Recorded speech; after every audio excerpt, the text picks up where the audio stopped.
እግዚአብሔር አምላክ ባርካችሁ። ዮሐንስ ወንጌል ምዕራፍ 1 ላይ ቃል አለፍ እያለ አነባለሁ። ክብር ለኢየሱስ ይሁን። እሱን ቃል ከማንበብ በፊት በመጽሐፍ ቅዱሳችን ላይ በሉቃስ ወንጌል ምዕራፍ 9 በተለይ ቁጥር 7-8 ጀምሮ የምናገኘው ቃል አለና እዛ ክፍል ላይ ይላል የአራተኛው ክፍለ ገዢ የነበረው ሄሮድስ። ይህ ማለት ምን ማለት ነው? ሄሮድስ 4 ልጆች ስለነበሩ ሄሮድስ በነበረበት ዘመን ግዛቱ ለ4 ልጆች አከፋፍለው ነበርና 1/4ኛው ይገዛ የነበረው ሄሮድስ፣ ለዛም የ4ኛው ክፍለ ገዢ የነበረው ሄሮድስ ስለ ኢየሱስም በሰማ ጊዜ ሎሌዎቹ ወይም ደግሞ ባለሙያዎቹ መጥተው ስለ ኢየሱስ ሲነግሩ የተለያየ አይነት ነገር ነበር የሚነግሩት። የመጀመሪያው መጥምቁ ዮሐንስ ተነስቷል ብለው ይነግሩታል። ሌሎቹ ደግሞ ኤልያስ ነው፣ አንዳንዶቹ ደግሞ ከቀደሙት ነቢያቶች መካከል አንዱ ተነስቷል ብለው ለዚህ ለ1/4ኛ ይገዛ ለነበረው ሄሮድስ አንቲፓስ ለሚባለው በሚነግሩት ጊዜ በጣም ግራ ገብቶት ነበር። መጨረሻ ላይ በሉቃስ ወንጌል ምዕራፍ 9 ከቁጥር 7 ጀምሮ ስትመለከቱ አንድ ድምዳሜ ላይ ደረሰ። እሱም ምን አለ? መጥምቁ ዮሐንስን እኔ ራሴ አንገቱን አሰይፌዋለሁ፣ ስለዚህ ሞቷል። ይህ እንደዚህ ሲነገርለት የሚሰማው ማን ነው ብሎ ኢየሱስን ለብዙ ጊዜ ሊያየው ይፈልግ ነበር። አሌሉያ! ድፍረት ቢሆን ግን ያቀረባቸው ያለው ሰው ኢየሱስን በክብር ያየዋል። አሌሉያ! ስለዚህ በሉቃስ ወንጌል ምዕራፍ 8 ከቁጥር 7 ጀምሮ ስትመጡ መጨረሻ ድምዳሜ ላይ ሲደርስ ምን አለ? ይህ ስለ እሱ እንደዚህ የሚወራለት ማን ነው ብሎ ኢየሱስን ለብዙ ጊዜ ላየው ይፈልግ ነበር የሚል ቃል ታገኙና የሚገርማችሁ በዛው በሉቃስ ወንጌል ምዕራፍ 23 ላይ ደግሞ ስትሄዱ የአይሁድ መምህራን፣ ፈሪሳውያን፣ ጻፍታን፣ ካህናት ጌታ ኢየሱስን ከያዙት በኋላ ድምፅ ያደርግሻል። ጌታ ኢየሱስን ከያዙት በኋላ ከዛ በኋላ ወደ ጲላጦስ ይዘውት ከመጡ በኋላ ጌታ ኢየሱስን በጲላጦስ ፊት ይከሱት ነበር። የሚከሱበት ነጥብ ነበር። ወደ 3 የሚሆን ነጥብ ይዘው ይከሱት ነበር። የመጀመሪያው ጌታ ኢየሱስን ምን ብለው ነበር የሚከሱ? ክብር ለእግዚአብሔር ይሁን። አሌሉያ! እንግዳ ትምህርትን በመካከላችን ያሰራጫል። ሁለተኛው ደግሞ ይከሱበት የነበረው ነጥብ ምን የሚል ነበር? ለግብር እንድትከፍሉ ለቄሳር ይከለክላል ብለው ይከሱት ነበር። ግብር አትክፈሉ።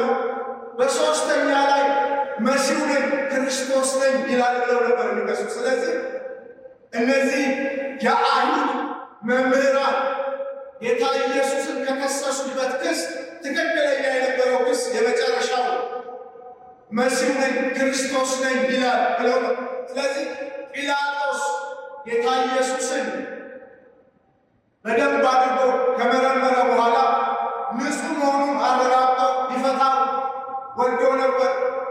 ነገር ግን እነዚህ የአይሁድ መምህራን ምን ያደረጉ? ሕዝቡን በሁከት ስላነሳሷቸው ሕዝቡ በከፍተኛ ደረጃ በሚያውቅ መንገድ ይጨው ስለነበር አስወግደው ግደለው። በዚህ ውስጥ ጲላጦስ አንድ ነገር ሰማ። ከገሊላ ጀምሮ ሕዝባችንን ሲያውቅ ነበር ብለው ሲጨው ሰማና ወዲያውኑ አንድ ማስተዋል ወደ ውስጡ መጣ። ጌታ ኢየሱስ ከገሊላ እንደሆነ ስላወቀ በዛ ጊዜ ደግሞ በገሊላ ገዢ የነበረው ሄሮድስ ስለነበር ክብር ለኢየሱስ ይሁን። በሄሮድስና በጲላጦስ መካከል ጠብ ስለነበር ሄሮድስ ጲላጦስ ይህንን አጋጣሚ ተጠቅሞ ጌታ ኢየሱስን ወደ ሄሮድስ ላከውና መጽሐፍ ቅዱስ በሉቃስ ወንጌል ምዕራፍ 23 ከቁጥር 8 ጀምሮ ስትመለከቱ ሄሮድስ ለብዙ ጊዜ ኢየሱስን ሊያየው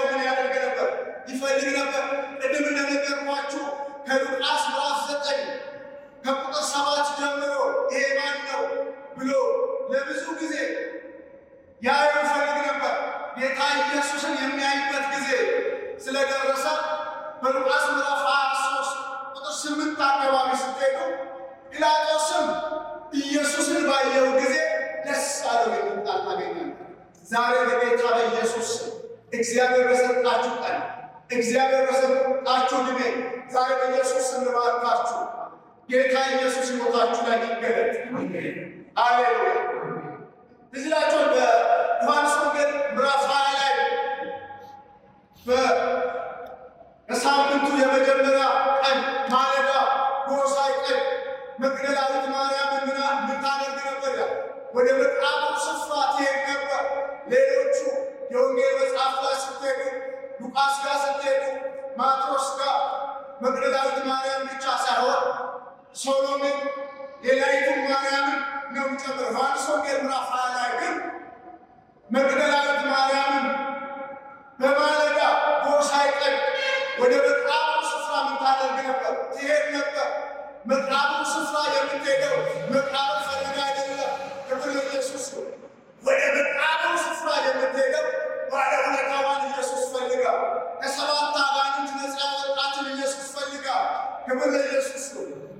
ወደ መቃብሩ ስፍራ ስትሄድ መቃብሩ ስፍራ ስትደርስ መቃብሩ ምን ብሎ ነበር? ተንከባሎ ነበር። ጌታ ኢየሱስ በመቃብር ውስጥ አልነበረም። ክብር ለኢየሱስ። መግደላዊት ማርያም ምን አደረገች? እንደገና ተመልሳ ወደ መጣችበት ሄዳ ኢየሱስን ይወደው ለነበረው ደቀ መዝሙር ለዮሐንስ እንዲሁም ደግሞ ለጴጥሮስ ምን ብላ ነገረቻቸው? ጌታዬን ብለውታል፣ ወስደውታል፣ ወዴት እንዳደረጉት አላውቅም ብላ። ዮሐንስ ወንጌል ምዕራፍ 20 ከቁጥር 10 ጀምሮ ታያላችሁ። የሚገርማችሁ ነገር ከዛ በኋላ እነ ጴጥሮስ እነ ዮሐንስ ወደ መቃብሩ ስፍራ ከመጡ በኋላ መቃብሩ ሲያዩ መቃብሩ ባዶ ነው። በመቃብሩ ውስጥ ኢየሱስ የለም።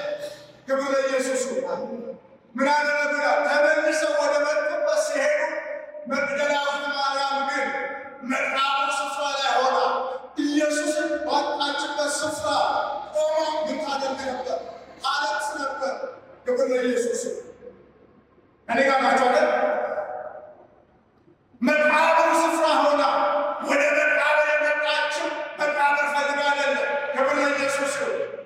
ባለውለታዋን ኢየሱስ ፈልጋ ነው። ወደ መቃብሩ ስፍራ መጣ። ኢየሱስን አቀባለች። ኢየሱስን ታጣችበት ቦታ ሆና እነ ጴጥሮስ እነ ዮሐንስ ተመልሰው ሲሄዱ እሷ ግን በመቃብሩ ስፍራ ሆና ኢየሱስን ትፈልገው ነበር። ክብር ለኢየሱስ። ሃሌሉያ። የሚገርማችሁ ነገር ኢየሱስን እየፈለገችው ወደ መቃብሩ አንገቷን አስገብታ ስትመለከት መጀመሪያ ላይ መቃብሩ ባዶ ነው። ጌታ ኢየሱስ ከተኛበት በስተቀር የለም። አሁን ስታይ ግን በመቃብሩ ግርጌና ግርጌ ነጫጭ የለበሱ ክብር ለኢየሱስ ቆመው። ሃሌሉያ። የሚገርማችሁ ነገር ሰው አይደለም ያየችው፣ መልአክ ነው ያየችው። ክብር ለኢየሱስ። አንቺ ሴት ለምንድን ነው የምታለቅሽው ሲሏት ሁላችንም የመላእክትን ክብር እናውቃለን። ክብር ለኢየሱስ። መግደላዊት ማርያም ግን አሁንም ጌታዬን ወስዳችሁታል። ዛሬ በኢየሱስ ሕይወታችሁ ላይ ይህን ቃል ይባል። እግዚአብሔር በሰጣችሁ ዘመን ኢየሱስ ሕይወታችሁ ላይ ይገለጥ። ሃሌሉያ። ከኔ ጋር ናችሁ አይደል? መልአክን የሚያክል አይታ ክብር ለኢየሱስ። መግደላዊት ማርያም አልተመለሰችም። ወደ መቃብር ስፍራ ያመጣት ጉዳይ የኢየሱስ ጉዳይ ነው። መቃብሩ ስፍራ ላይ ደግሞ የፈለገችው ኢየሱስ የለም። ክብር ለኢየሱስ። በዛ መቃብር ስፍራ ባዶ ነበር። አሁንም እያለቀሰች ስትፈልግ መልአክ ተገልጠውላታል፣ ግን አልሄደችም። ክብር ለኢየሱስ። ጌታዬን አይታችሁታል፣ ወዴት ነው የወሰዳችሁት ብላ ጠየቀቻቸው። ላይ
ሕይወታችሁን ባርክ። ሃሌሉያ ሃሌሉያ። እግዚአብሔር በሰጣችሁ ዘመን በጌታ በኢየሱስ ስም ክብሩ ሕይወታችሁ ላይ ይገለጥ፣ ዘመናችሁ ላይ ይገለጥ። በጌታ በኢየሱስ ስም ዛሬ ሕይወታችሁ ላይ አውጃለሁ። የማትገኙ ሰዎች ሁሉ በዮሐንስ ወንጌል ምዕራፍ 1 ከቁጥር 35 ጀምሮ ያለውን ቃል አነባለሁ። በነጋውም ደግሞ ዮሐንስ ከደቀ መዛሙርቱ ሁለቱ ቆመው ነበር። ኢየሱስም ሲሄድ ተመልክቶ እነሆ የእግዚአብሔር በግ አለ። ሁለቱም ደቀ መዛሙርት ሲናገር ሰምተው ኢየሱስን ተከተሉት። ኢየሱስም ዞር ብሎ ሲከተሉት አየ። ምን ትፈልጋላችሁ አላቸው። እነሱም ረቢ ወዴት ትኖራለህ ብለው ትኖራለህ አሉ። ትርጓሜው መምህር ሆይ ማለት ነው። መጥታችሁ አላቸው። መጥተው የሚኖርበትን አዩ። በዛ ቀን በእሱ ዘንድ ዋሉ። 10 ሰዓት ያህል ነበር። ከዮሐንስ ዘንድ ሰምተው ከተከተሉት ከሁለቱ አንዱ የስምዖን ጴጥሮስ ወንድም እንድርያስ ነበር። እሱም አስቀድሞ የራሱን ወንድም ስምዖንን አገኘውና መሲሁን አግኝተነዋል አለው። ትርጓሜው ክርስቶስ ማለት ነው። ወደ ኢየሱስ አመጣው። ኢየሱስን ተመልክቶ አንተ የዮና ልጅ ስምዖን ነህ፣ አንተ ኬፋ ትባላለህ አለው። ትርጓሜው ጴጥሮስ ማለት ነው። ቁጥር 50 ላይ ናትናኤልን መልሶ መምህር ሆይ አንተ የእግዚአብሔር ልጅ ነህ፣ አንተ የእስራኤል ንጉሥ ነህ አለው። ኢየሱስን መልሶ ከበለስ በታች አየሁ ስላልኩ አመንክ፣ ከዚህ የሚበልጥ ነገር ታያለህ አለው። ክብር ለእግዚአብሔር ይሁን። ስለዚህ እግዚአብሔር ቃል የሚበልጥ ሕይወት የሚበልጥ ክብር በሚል ክብር ለኢየሱስ ነው። በዚህ በዮሐንስ ወንጌል ምዕራፍ 1 ላይ ምናልባት እሑድ ዕለት ደካክቼዋለሁ። ምዕራፍ 1 ቁጥር 1 ላይ ስትሄዱ በመጀመሪያ ቃል ነበር ይላል። ቃልም ከእግዚአብሔር ጋር ነበር ይላል። ቃልም ደግሞ ማን ነበር ይላል? እግዚአብሔር ነበር የሚል ቃል እናገኝና ከሁሉ እዚህ ክፍል ላይ ለየት ያለ የምናገኝበት ቃል በዛው በዮሐንስ ወንጌል ምዕራፍ 1 ቁጥር 6 ላይ ከእግዚአብሔር የተላከ ዮሐንስ የሚባል አንድ ሰው ነበር የሚል ቃል እናገኛለን። የሚገርማችሁ ነገር በዚህ በቁጥር 6 ላይ ስለ ዮሐንስ ሲናገር ዮሐንስ ከማን የተላከ ነው? ከእግዚአብሔር የተላከ ሰው ነበር የሚል ቃል እናገኛለን። ማቴዎስ ምዕራፍ 3 ላይ ሄዳችሁ መጽሐፍ ቅዱስ ስትመለከቱ በነዛ ወራቶች መጥምቁ ዮሐንስ የእግዚአብሔር መንግሥት ቀርባለችና ንስሐ ግቡ እያለ እየጮኸ ምን አደረገ? መጣ የሚል ቃል ናት። ስለዚህ በዚህ በዮሐንስ ወንጌል ምዕራፍ 1 ቁጥር 6 ላይ ከእግዚአብሔር የተላከ ዮሐንስ የሚባል ሰው ነበር የሚል ቃል እናገኝ። ዛሬ በኢየሱስ ሕይወታችሁ ላይ አውጃለሁ። ሃሌሉያ። ከእግዚአብሔር ዘንድ የሆነ ነገር ያገኛችሁ። ድፍረት ቢሆንብን አጠገባችሁ ያለው ሰው ከእግዚአብሔር የሆነ ነገር ያገኛል። የሚገርማችሁ እዛ ዮሐንስ ወንጌል ምዕራፍ 1 ቁጥር 12 ጋር ደግሞ ሁላችንም የምናውቀው ቃል አለ። ለተቀበሉት በስሙ ለሚያምኑት ሁሉ የእግዚአብሔር ልጆች ይሆኑ ዘንድ ስልጣን ሰጣቸው። ክብር ለኢየሱስ ወገኖቼ። ለተቀበሉት ማንም ጌታ ኢየሱስን በስሙ ለሚያምኑት ሁሉ ጌታ ኢየሱስን የእግዚአብሔር ልጆች ይሆኑ ዘንድ ስልጣን ሰጣቸው የሚል ቃል እናገኛለን። የሚገርማችሁ ነገር ይህንን በምዕራፍ 1 ቁጥር 12 ላይ ካገኛችሁ በኋላ እዛው ዮሐንስ ወንጌል ምዕራፍ 1 ቁጥር 14 ጀምሮ ስትመለከቱ ክብር ለኢየሱስ የሚገርም ቃልም ሥጋ ለብሶ በመካከላችን ምን አለ? አደረ ይልና ክብር ለኢየሱስ እኛም ጸጋና እውነትን ተሞልቶ ከአባቱ ዘንድ የመጣው የአንድያ ልጁን ክብር አየን የሚል ቃል እናገኛለን። ክብር ለኢየሱስ። ልብ በሉ። ቃል ሥጋ ለብሶ በመካከላችን አደረ። እኛ ጸጋና እውነትን ተሞልቶ ከአባቱ ዘንድ የመጣው የአንድያ ልጁን ክብር አየን የሚል ቃል ታገኙና ካለን ሰዓት ነው የሚቸኩለው። እዛው ዮሐንስ ወንጌል ምዕራፍ 1 ወደ ቁጥር 17 አካባቢ ላይ ደግሞ ሕግ በሙሴ በኩል መጣ፣ ጸጋና እውነት ግን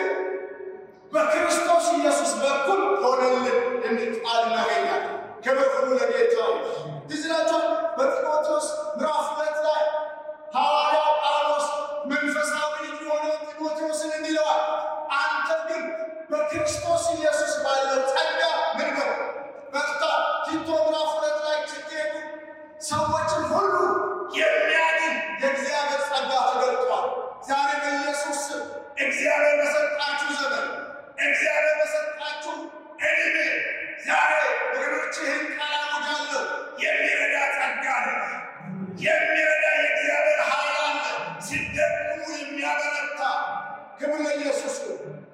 ይህን በዮሐንስ ወንጌል ምዕራፍ 1 ቁጥር 17 ላይ ይህን ካገኘን በኋላ ቁጥር 18 ጋር ስንመጡ ደግሞ ወገኖቼ ምን ቃል እናገኛለን? እግዚአብሔርን ያየ አንድ ስንክ የለም፣ በአባቱ እቅፍ ያለው ግን አንድያ ልጁ ምን አደረገው? ታረከው። ክብር ለኢየሱስ ነው። ትዝ ይላችኋል መጽሐፍ ቅዱስ በዮሐንስ ወንጌል ምዕራፍ 14 ቁጥር 8-9 ላይ ስትሄዱ ፊልጶስ ጌታ ኢየሱስን እንዲህ አለው፣ ጌታ ሆይ አብን ካሳየን ይበቃናል ስለው፣ ጌታ ኢየሱስ አንተ ፊልጶስ ይህንን ሁሉ ዘመን ከእናንተ ጋር ስሆን አታውቅም? እኔን ያየ አብን ብሎ አይቷል። ክብር ለኢየሱስ። ስለዚህ ለዛ ዮሐንስ ወንጌል ምዕራፍ 1 ቁጥር 17-18 ላይ ስትመጡ እግዚአብሔርን ያየ አንድ ስንክ የለም ይልና በአባቱ እቅፍ ያለው አንድያ ልጁ ግን ምን አደረገው? ተረከው። ክብር ለኢየሱስ። ዋናው መልእክት የሚጀምረው ከዚህ ከቁጥር 19 ጀምሮ ነው። ቁጥር 19 ላይ ምን የሚል ቃል እናገኛለን? አይሁዶችም ከኢየሩሳሌም ክብር ለኢየሱስ ፈሪሳውያንና ሌዋውያንን መጥምቁ ዮሐንስ ያጠምቅበት ወደ ነበረው ከዮርዳኖስ ማዶ ቢታንያ ወደሚባል አካባቢ መልእክተኞችን ላኩ። ከኔ ጋር ናቸው አይደል? መልእክተኞቹን የላኩት ከየት ነው? ከኢየሩሳሌም። እነማን ናቸው መልእክት የላኩት? አይሁዶች። እነማንን ላኳቸው? ፈሪሳውያንና ክብር ለኢየሱስ ሌዋውያንን ከኢየሩሳሌም ተነስተው መጥምቁ ዮሐንስ ያጠምቅበት ወደ ነበረው ከዮርዳኖስ ማዶ ቢታንያ ወደሚባል ስፍራ ላኳቸውና መጥምቁ ዮሐንስን ጠየቁት። አንተ ክርስቶስ ነህ መሲሁ ነው ወይ ብለው ሲጠይቁት እኔ ክርስቶስ አይደለሁ መሲሁም አይደለሁ። ቀጠሉና ጠየቁት። እሺ አንተ ኤልያስ ነህ? ኤልያስ አይደለሁም። ቀጠሉና ጠየቁት። ነቢይ ነህ? ነቢይ አይደለሁም። ክብር ለኢየሱስ። ከኔ ጋር ናቸው። የሚገርማችሁ ነገር ጌታ ኢየሱስ ስለ መጥምቁ ዮሐንስ ሲናገር በኤልያስ መንፈስ የሚመጣ ብሎታል፣ ከነቢይ የሚበልጥ ብሎታል። ስለዚህ መጥምቁ ዮሐንስ ነቢይ ነህ ሲሉት ከነቢይ ይበልጣለሁ ማለት ይችላል። ኤልያስ ነህ ሲሉት በኤልያስ መንፈስ መጥቻለሁ ማለት ይችላል።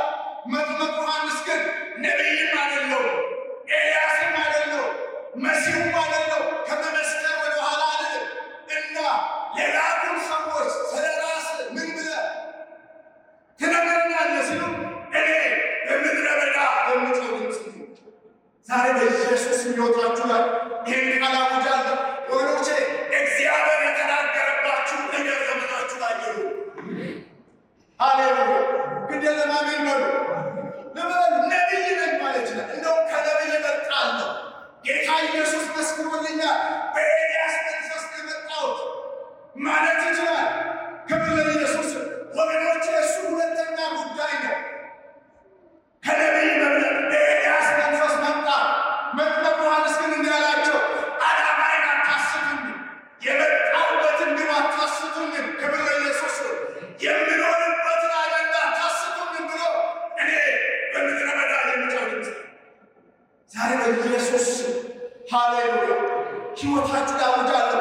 እግዚአብሔር ያልተናገረው ነገር ሁሉ ዘመናችሁን ይርቃል። እግዚአብሔር እንደተናገረባችሁ ይሁንባችሁ። ክብር ለኢየሱስ። ለአንድ ደቂቃ ግን ሰጣችኋለሁ። የተፈጠራችሁበት ዓላማ እግዚአብሔር በእናንተ ሕይወት ውስጥ ያለው አጀንዳ ክብር ለኢየሱስ።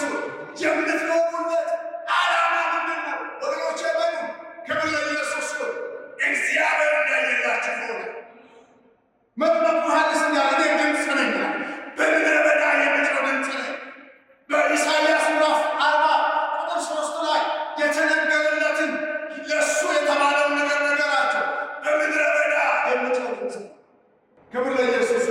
ትዝ ይላችኋል መጽሐፍ ቅዱስ ላይ ጌታ ኢየሱስ ራሱ በሉቃስ ምዕራፍ